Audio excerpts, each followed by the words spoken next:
আসসালামু আলাইকুম, আশা করি আপনারা সবাই ভালো আছেন। হিন্দু ভাইদের জন্য নমস্কার। তো আজকে আমি আপনাদের মাঝে দুইটা বিদ্যা দেবো এই ভিডিওতে। একটা হচ্ছে অদৃশ্য হওয়ার তাবিজ, আর একটা দেবো হচ্ছে বোতলে জিনবন্দি করা। অনেকেই জিন ভূত রোগীর শরীরে হাজির করে, তাদেরকে বন্দি করতে পারে না। অনেক খারাপ জিন আছে যারা শুধুমাত্র রোগীকে কষ্টই দেয়।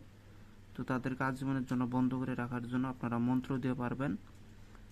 আর এর আগে যেগুলা মানুষ আর কি বেশিরভাগ করে সেটা হচ্ছে দোয়ার মাধ্যমে করে। তো আজকে আমি মন্ত্রের মাধ্যমে কিভাবে আপনারা জিনকে বন্দি করবেন সেটা বলে দেব। এটার দ্বারা যে শুধু জিন বন্দি হয় তা না, এক মন্ত্র দিয়ে আরও অনেক কাজ হয়। যে কোনো আপনি যে কোনো বিপদ আপদে পড়লে পারে এই মন্ত্রটা, এই যে জিন বন্দি করা এই মন্ত্রটা যদি আপনারা উচ্চস্বরে পাঠ করতে পারেন, তাহলে যত দূর আওয়াজ যাবে তত দূর যত বড় জিন পরি থাকুক না কেন তারা খুবই কষ্ট বোধ করবে। এবং আপনি তখন যা বলবেন তাই, যদি আপনি বলেন ওখান থেকে সরে যায় তো সরে যাবে তারা। তো যাই হোক, এটা আমি আপনাদের মাঝে আজকে দিয়ে দেবো। তো যদি আপনাদের কোনো কিছু প্রয়োজন হয় তো অবশ্যই আমার সাথে যোগাযোগ করতে পারেন। আর যদি কেউ কাজকর্ম করাইতে চান তাও আমার সাথে যোগাযোগ করতে পারেন। আমার কাছে নতুন চান্ডালের হার আসতেছে, যদি কারো প্রয়োজন হয় অবশ্যই আমার সাথে যোগাযোগ করে সংরক্ষণ করে নেবেন। তো এখানে দেখতে পাচ্ছেন অদৃশ্য হওয়ার তাবিজ। এটা হচ্ছে আপনাকে এই তাবিজটা যদি কাজ লাগাইতে চান তাহলে আপনাকে যেগুলো জিনিস আপনার সংরক্ষণ করতে হবে সেগুলো হচ্ছে যে সোনা রূপার তাবিজ, যে কোনো সোনা এবং রূপা দিয়ে একটা তাবিজ বানিয়ে নিতে হবে। পেঁচার বাম চোখ আপনাকে সংরক্ষণ করতে হবে। কানাই ডিঙ্গা গাছের শিকড় জোগাড় করতে হবে। লজ্জাবতী গাছের শিকড়, সাদা যেটা লজ্জাবতী ওইটা গাছের শিকড় আপনাকে জোগাড় করে নিতে হবে।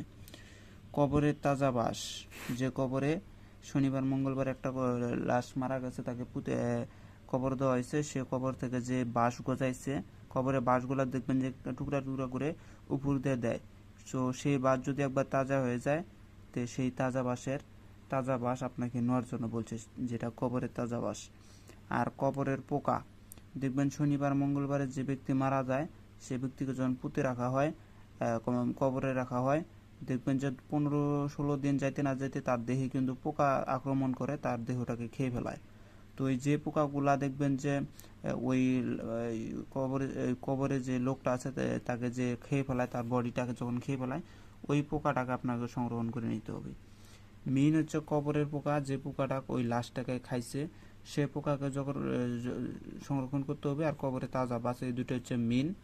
আর বাদ বাকি এগুলো আপনারা চাইলেই সংরক্ষণ করতে পারবেন।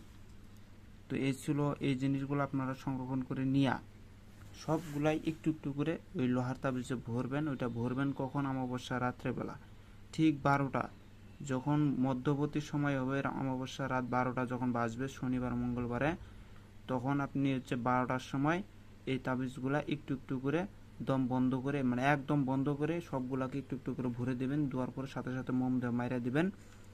দেওয়ার পরে ওই তাবিজটা আপনারা ব্যবহার করবেন। ওটা ব্যবহার কর ওটা যদি আপনারা নিজের শরীরের মস্তকে যদি ধারণ করেন, যেমন এই হাতের মধ্যে নিয়ে আপনার মস্তকে শোয়াবেন, দেখবেন যে আপনাকে কেউ আর দেখতে পারবে না। যতক্ষণ আপনার মস্তকে থাকবে ততক্ষণ আপনি গায়েব। মস্তক থেকে যখন সরে ফেলবেন আবার আপনাকে দৃশ্যমান হয়ে যাবেন, অথবা আপনাকে মুখের ভিতরে রাখলে পরেও অদৃশ্য হয়ে যাবেন। এই ছিল অরিজিনাল যে অদৃশ্য হওয়ার শক্তি, সেটা আমি দিয়ে দিলাম আপনাদের মাঝে যাতে আপনারা করতে পারেন। অনেকেই এই অদৃশ্য হওয়ার জন্য করে চায়, অনেকেই আছে বানোয়াট মন্ত্র দেয়, অনেকেই আছে অনেক নকশা দেয়, কিন্তু কোনোটাই কাজ করে না। আপনারা আমার এই জিনিসগুলো কাজ করে দেখেন, ওস্তাদি বিদ্যা কাকে বলে, তাহলে পরীক্ষা করে দেখলেই বুঝতে পারবেন। আর নিচে যেটা দেবো সেটা হচ্ছে বোতলে জিনবন্দি করা। এটা হচ্ছে আল্লাহ নবী নূর কালেমার বান, অমুকের দোষীর কলিজায় হান, হানিতে হানিতে বোতলের ভিতরে আন। লবঙ্গ দিয়ে করিবেন। একটা রুগীর যখন শরীরে জিন থাকবে তখন জিনকে যখন আপনি বন্দি করতে চাইবেন, সামনে একটা বোতল দেবেন, বোতলের মুখ খোলা থাকবে, আর একটা লবঙ্গ নেবেন, রুগীর মস্তক থেকে ধরে, মনে করেন রুগীর মস্তকে লবঙ্গটা ধরবেন আর এই মন্ত্রটা পাঠ করবেন। আর নিচে লবঙ্গটা সুন্দর করে নিয়ে এসে বোতলের মধ্যে ভরে দেবেন, আর সঙ্গে সঙ্গে একটা ফুঁক মেরে দেবেন বোতলে। আবার রোগীর মস্তক থেকে ধরবেন যখন, তখন মন্ত্র বলে আবার বোতলের ভিতরে ফালাবেন। এভাবে 7টা লবঙ্গ বোতলের ভিতরে ফালাবেন। 7টার ভিতরেই আপনার ওই দোষী বোতলের ভিতরে যা বন্দি হয়ে যাবে। সঙ্গে সঙ্গে যখন বোতলে বন্দি হবে তখন আপনারা বুঝবেন কিভাবে, বুঝবেন এভাবে যে যখন ওই দূষি আপনার বোতলের ভিতরে ঢুকবে দেখবেন যে বোতলটা আগের থেকে ভার হয়ে গেছে। যখন ভার অনুভূতি হয়ে যাবে তখনই আপনি বোতলের মুখ বন্দি করে দেবেন, রোগী সুস্থ হয়ে যাবে।